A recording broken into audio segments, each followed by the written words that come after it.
नमस्कार दोस्तों, एक बार फिर हमारे यूट्यूब चैनल में आप लोगों का हार्दिक स्वागत है। लेटेस्ट अपडेट निकल कर आई कि पेंशनर्स के लिए आ गई है बड़ी खुशखबरी। सरकारी पेंशनर्स को सरकार से मिला बड़ा तोहफा। अब 25,000 रुपये तक मिलेगी छूट, 60% पेंशन। तो दोस्तों हम आपको सब डिटेल में बताएंगे कि केंद्र सरकार ने अपने किन पेंशनर्स को बड़ा तोहफा दे दिया है। अगर आप हमारे चैनल पर फर्स्ट टाइम विजिट करें तो चैनल को लाइक कर दीजिए, सब्सक्राइब कर दीजिए, साथ ही साथ बेल आइकन को भी बजा दीजिए ताकि गवर्नमेंट या पेंशन से संबंधित जितनी भी न्यूज आती है उनकी नोटिफिकेशन आप लोगों के पास तुरंत पहुँच के। तो करते वीडियो को स्टार्ट बिना किसी देरी के।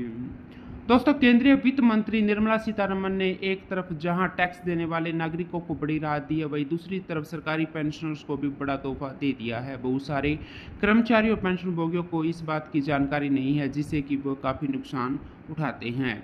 दोस्तों, कर्मचारी और पेंशनभोगियों के साथ आम टैक्स पेयर के लिए स्टैंडर्ड डिस्कशन की लिमिट बढ़ा दी गई है, जिसका फ़ायदा उनको मिलना जो नए टैक्स रिज्यूम का विकल्प चुनते हैं।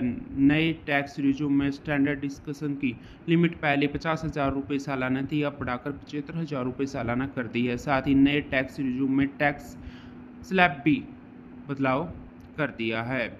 बजट 2024 वित्त मंत्रियों ने एक और बड़ा तोहफा दिया है, जिसके बारे में कोई बात ही नहीं कर रहा। तो चलिए हम बताते हैं। दरअसल ये ऐलान सरकारी पेंशनर्स के लिए है। वित्त मंत्री निर्मला सीतारमण ने बजट पेश करते हुए फैमिली टैक्स पर छूट की लिमिट को बढ़ा दिया है। फैमिली पेंशन पर छूट 15,000 रुपये सालाना से बढ़कर 25,000 रुपये कर दी गई है। इसका मतलब यह है कि फैमिली पेंशन का लाभ लेने वाले पेंशनर सालाना 25,000 रुपये तक के टैक्स छूट का लाभ उठा सकेंगे। पहले 15,000 रुपये सालाना तक की टैक्स छूट मिलती थी, जिसको अब बढ़ा दिया गया, जिसका फ़ायदा 2024-25 वित्तीय वर्ष से दिया जाएगा। यह लाभ पेंशनर्स के लिए बड़ी राहत है।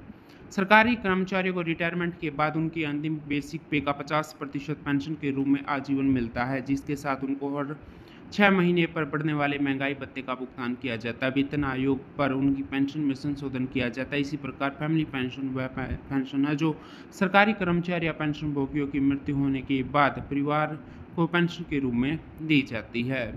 2004 के पहले तक जिन कर्मचारियों की भर्ती सीसीएस पेंशन नियम 1972 के अनुसार हुई थी, ऐसे कर्मचारियों की मृत्यु होने पर उनके परिवार की पेंशन दी जाती है। मृतक कर्मचारी और पेंशन भोगियों की विधवा को फैमिली पेंशन दिया जाता है। पत्नी अगर सरकारी कर्मचारी है तो उनकी मृत्यु होने के बाद पति को फैमिली पेंशन दी जाती है। अगर मृतक कर्मचारी कोई विधवा नहीं है तो उसके माता पिता को फैमिली पेंशन दी जाती है। इसके अलावा अगर कर्मचारी की विधवा नहीं है तो बच्चों को फैमिली पेंशन दी जाती है।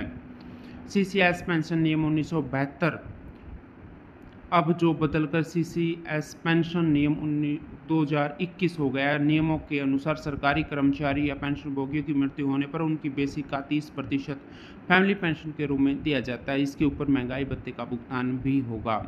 अगर सरकारी कर्मचारी की मृत्यु सेवा में रहते हुए हो गई है तो ऐसे में परिवार को पूरे 10 साल तक बढ़ी हुई पेंशन दी जाएगी, यानी कि कर्मचारियों की अंतिम बेसिक वेतन का 50% पेंशन पूरे 10 सालों तक दिया जाएगा। 10 साल पूरे होने के बाद 30% के हिसाब से फैमिली पेंशन का भुगतान किया जाएगा। पहला नियम यह बना गया है कि अगर रिटायरमेंट होने के 7 साल के अंदर पेंशनभोगी की मृत्यु होती है तो उसके परिवार को बढ़ी हुई पेंशन दी जाती है। जो पेंशनभोगियों को पेंशन मिल रही है वही पेंशन उनके परिवार को दी जाती है। इसके साथ महंगाई भत्ते का भी भुगतान किया जाता है। दूसरा नियम है कि अगर रिटायर होने के 7 साल के बाद मृत्यु होती है तो उसके परिवार को 30% के हिसाब से पेंशन का भुगतान किया जाएगा। इस केस में बड़ी पेंशन नहीं होगी। दोस्तों, फैमिली पेंशन बेसिक पे का 60% मिलता है, वहीं पर बेसिक वेतन का 30% मिलता है। तो दोस्तों आज के लिए इतना ही, मिलते हैं नेक्स्ट वीडियो में। तब तक के लिए जय हिंद, जय भारत।